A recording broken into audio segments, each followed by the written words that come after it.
नमस्कार, मेरा नाम अभिजीत रे है और मैंने यूपीएससी सिविल सर्विस परीक्षा 2021 में ऑल इंडिया रैंक 50 हासिल की है।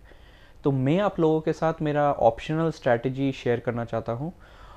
मेरा ऑप्शनल एंथ्रोपोलॉजी था और उसके लिए मैंने थर्ड एंड फोर्थ अटेम्प्ट में प्रिपेयर किया था।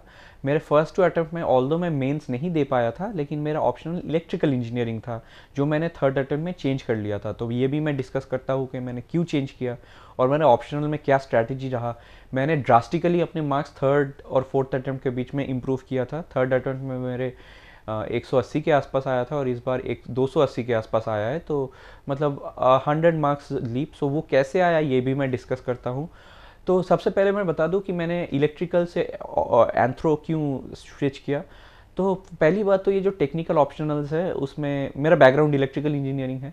तो मेरा जो टेक्निकल बैकग्राउंड है इसमें मुझे लगा कि मटेरियल अवेलेबिलिटी डिफ़िकल्ट है, टेस्ट सीरीज अवेलेबिलिटी और उसका रेगुलर होना, because that only helps you create मतलब रूटीन, राइट। तो ये सब अवेलेबल उतने ईजिली है नहीं। तो because of lack of material and because मुझे लगता है कि जो टेक्निकल सब्जेक्ट्स है उसमें अगर आप गलती करेंगे तो you are penalised heavily, versus if any art subjects, anthropology और सोशियोलॉजी, इन दोनों के बारे में मुझे पता है, बाकी के बारे में बात नहीं कर पाऊंगा। तो इसमें अगर आप थोड़ा भी सा भी मतलब मान लीजिए 4 पेज का आंसर जो 20 मार्क्स का है उसमें आपने 3.5 पेज कम्प्लीटली सही लिख दिया, लेकिन आधे लास्ट पेज में आपने कुछ गलत लिख दिया, उसमें आपको 9, 8, 9, 10 भी मिल सकते हैं out of 20 for that half page of mistake. Versus ऐसे सोचिए कि एक इलेक्ट्रिकल इंजीनियरिंग, एक न्यूमेरिकल में आप अगर 4 पेज का आंसर में लास्ट के हाफ पेज में कैलकुलेशन गलत करके आपका आंसर गलत आ गया, तो आप सोचिए आपको कितना नंबर आएगा, 4 या 5 या फिर उससे भी कम आ सकता है। तो these are the reasons which मतलब pushed me to change my optional. ये भी मुझे लगता है कि optional is not the same as general studies. मेरे थर्ड अटेम्प्ट में मैंने ये गलती की थी, मैं answer writing in optional GS type करता था और मेरे मार्क्स भी जीएस टाइप आया था। तो ये तो एक गलती आप बिल्कुल मत कीजिएगा। मेरे हिसाब से प्रीलिम्स स्टार्ट होने से पहले आपका ऑप्शनल ख़त्म हो जाना चाहिए, studying the new notes, so that you can get in revision cycle after your prelims. And I can assure you, अगर आप एक सीरियस एस्पिरेंट है और आपको अच्छे नंबर चाहिए तो आपको 60 to 70% ऑफ योर जो 3 महीना है मेन से पहले, उसका 60 to 75% आपका एंथ्रोपोलॉजी मतलब ऑप्शनल रिवीजन एंड प्रैक्टिस में जाता है। क्योंकि ऑप्शनल इतना वास्ट होता है और उसका आंसर राइटिंग इतना टेक्निकली और एक्सपर्ट लेवल का होना चाहिए कि आपको प्रैक्टिस बहुत ज़्यादा करना है और उस लेवल का आंसर लिखने के लिए आपको रिवाइज बहुत ज़्यादा करना है, और on top of that it is very vast. तो आपको बहुत टाइम लगेगा मेन से पहले जो 3 महीना है उसमें। तो ये मैंने फोर्थ अटेम्प्ट में किया था कि बहुत ज़्यादा रिवाइज किया था, बहुत ज़्यादा प्रैक्टिस किया था। And I used to focus on value additions again, कि इंट्रोडक्शंस, कंक्लूजन्स याद कर लीजिए, डायग्राम्स अच्छे से याद कर लिया, कुछ स्टैटिस्टिक्स याद कर लिया, कुछ डायनामिक करंट अफेयर्स एक दो याद कर लिया, या फिर कुछ कुछ इंपॉर्टेंट थीम्स में करंट अफेयर्स याद कर लिया। वो सब मैं लिबरली अपने आंसर में ऐड करता था।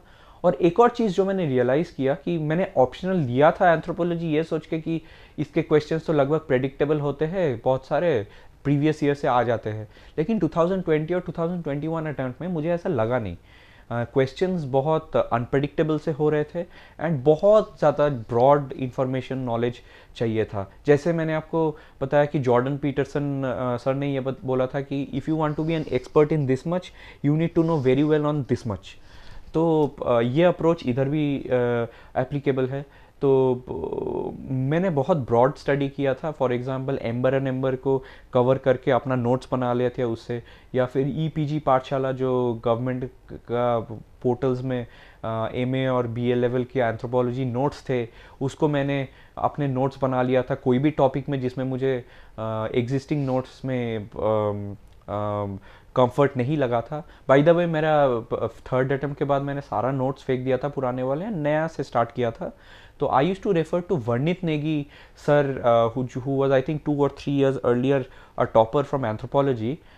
He used Vaid sir's classroom notes. तो वर्णित notes is available on the internet, तो उसका मैं प्रिंट आउट कर लिया था. Most of the topics I refer to that. Plus value addition के लिए मैं इधर उधर से बहुत जगह से मैंने नोट्स बना लिया था.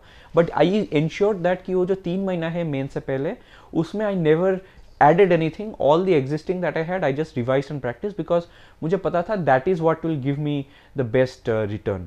तो that was the basic approach मेरे anthropology में. और मैं यही कहना चाहूँगा कि आंसर राइटिंग इज़ इंडिस्पेंसिबल. आप एक अच्छा टेस्ट सीरीज ज्वाइन कर लीजिए. आपको अगर लगता है कि स्क्रैच से आपको आंसर राइटिंग करनी है, सीखना है, तो आप long term test series join कर लीजिए एंथ्रोपोलॉजी में. There are ones which are very good. From the basics, you will be able to brush up on your answer writing skills. Please write like an expert, don't write like a generalist like you write in GS papers. और यही बोलूँगा कि value addition करते रहिए. Diagrams, introductions, conclusions, tables and then flow charts, all this things. तो there are some parts which are more technical than others. For example evolution में you need to technically know the differences between the anatomy of Homo erectus versus Homo habilis versus Homo sapiens या फिर होमो निएंडरथलेंसिस. तो these are technical areas. For culture you need to have art and for cultural anthropology you need to have a broad level reading about topics. Plus chapter 6 जो है paper 1 का, which is the theories in anthropology, I cannot stress how important that chapter is. That is like Lakshmikant for polity, कि लक्ष्मीकांत हम बार बार पढ़ते हैं तो हमें बार बार नया टाइप ऑफ चीज़ सीखने को मिलता है, नया रियलाइजेशन होता है, राइट. ये चैप्टर 6 जो है इसका बहुत एक्सटेंसिवली आप पढ़ लीजिए. सारे थ्योरीज, सारे पीपल के बारे में आप 5-6 इंपॉर्टेंट कॉन्ट्रीब्यूशंस याद कर लीजिए. I will be sharing my notes whatever I have on in my Telegram channel which is Abhijit Ray AIR 50 UPSC CSE 2021. और मैं यही कहना चाहूँगा कि इसके साथ साथ आप अपना नोट्स भी ऐड कर लीजिए. इधर उधर से पढ़िए, but have a cut off date so that उसके बाद you don't add new things. But use this liberally in your answers. Like I said, कुछ पार्ट्स आर मोर टेक्निकल, कुछ parts are more broad understanding होना चाहिए. And chapter 6, all the anthropologies which are mentioned in the syllabus, read in depth about them. Try to understand what they did and how they did in their lives. There are YouTube lectures available on all of them. I think there are some full length anthropology course coverage जिसमें ये वाला section बहुत अच्छे से covered है. तो the more time you invest in this chapter, I am promising you that you will have good outcomes. तो मैं एंथ्रोपोलॉजी में यही कहना चाहता हूँ कि keep your sources limited but keep them extensive in the sense that have a broad level reading plus make your notes, come into the practice and revise cycle soon. And I don't think anything can stop you from getting good marks in optional, because optional and essay, these are the two tiebreakers. I mean, it's a make or break subject. So I will keep it at that, and thank you very much. And I hope मेरे input से आपको फ़ायदा होगा. And all the very best for your mains and for life in general as well. नमस्कार.